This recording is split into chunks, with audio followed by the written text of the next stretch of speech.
This is going to be an informal presentation as though you came for a visit, and I was going to introduce these three pianos to you. And you may have read Mary Beth's article in your periodical, and you can see now the difference in the ebony and the ivory. This is not ivory, of course, it's cow bone. And I'm going to show you a Viennese action first before we start. Oh, I'll show you first the pedals. This piano does not have a pedal lyre, and instead you have a knee pedal here. It's exactly the same motion. On a modern piano, you'd have your heel on the floor and press down with your toe. Here you have the toe on the floor and press up. And then you can see how the dampers are moving. And if you can see the, it's called the moderator. It's a piece of felt that comes between the hammer and the strings, and it acts as a mute. In other words, it's a different sound entirely. Okay, so now I'll show you first, before we play anything, I'll show you the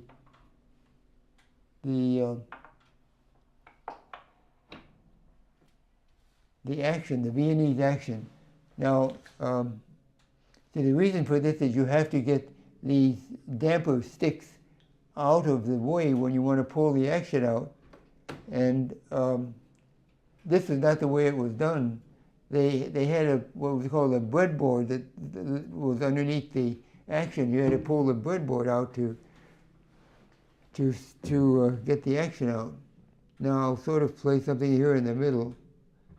And if you can see in the back, this thing right here is called the hopper, and it flips the hammer up against the string. Now you can see that the hammers are covered with a kind of deerskin, and because felt was being introduced, in the first couple decades of the 19th century, but they had to learn how to make it hard enough, I suppose. Okay.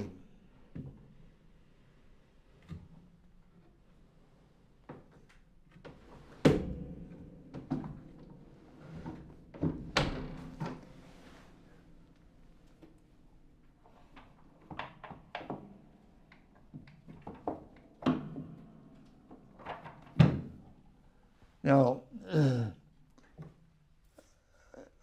in sound, of course, this piano has a wide range of sound, but it's a lower range than what you'd have in a modern piano. So that, for instance, the beginning of the Moonlight,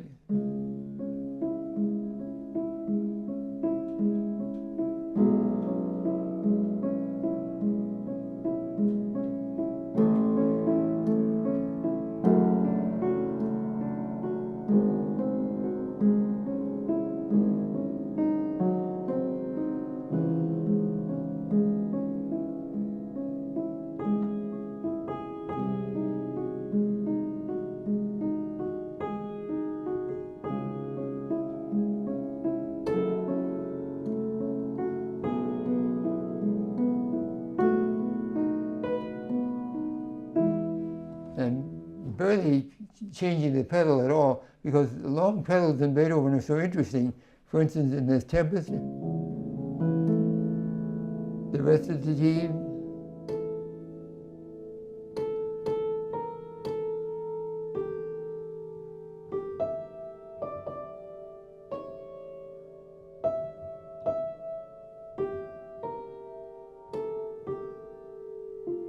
the Tovey said, Beethoven said, was to sound like a voice from within a vault. There's quite a bit of variety you get when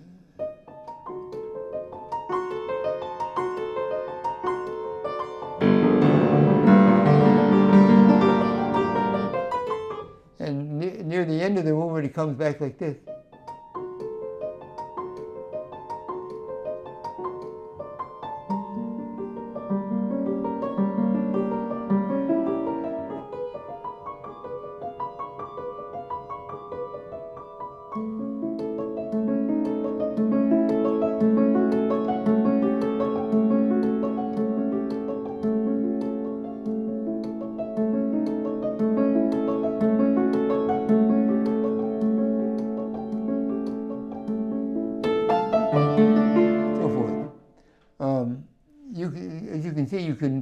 lot with this piano.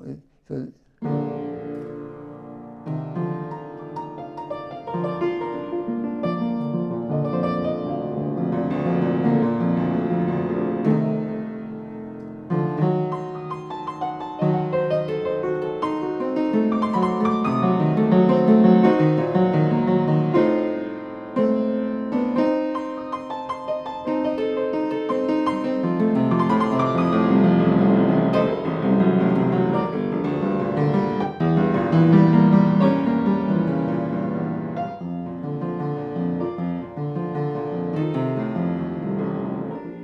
and I love the way this theme comes on this piano.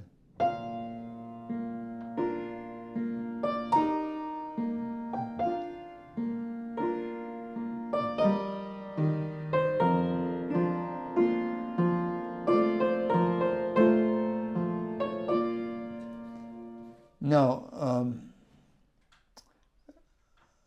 then, you know, everything on this piano, it magnifies the details. For instance, when you play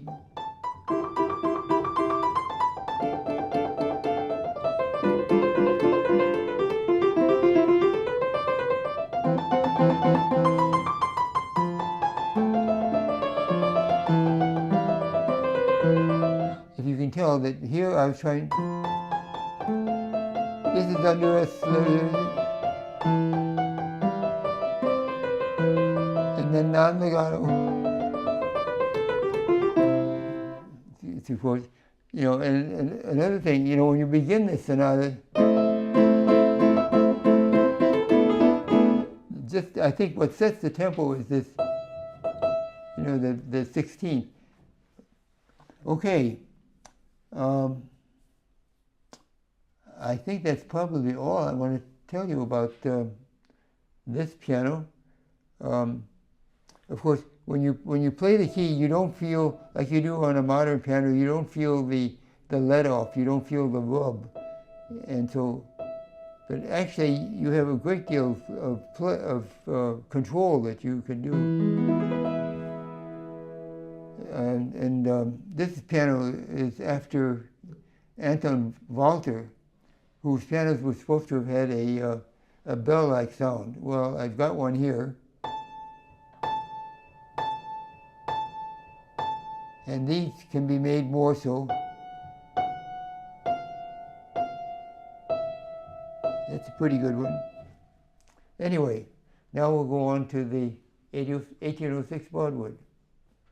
Now this is the 1806 Broadwood, and you'll notice right away that it has the same color of keys that we know today, and this is a pushing action. I think you might be able to Google piano actions, and they might show a picture of the English action. The English action was supposed to have more control over tone and so forth. Now the hammers on here are, I think, 220 years old, and it still has a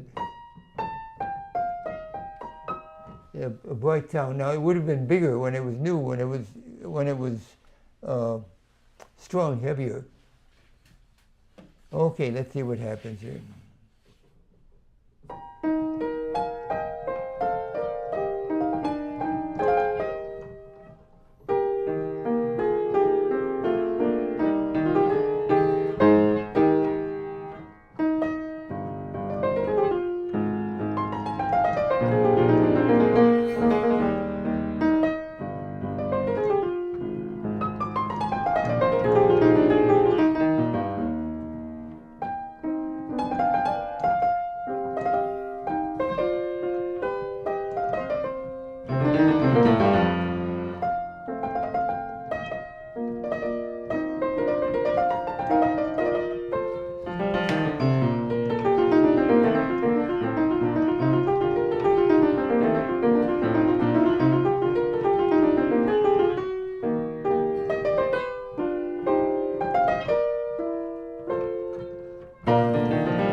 This piano is from 1816, and it's the same model that they gave to Beethoven the next year.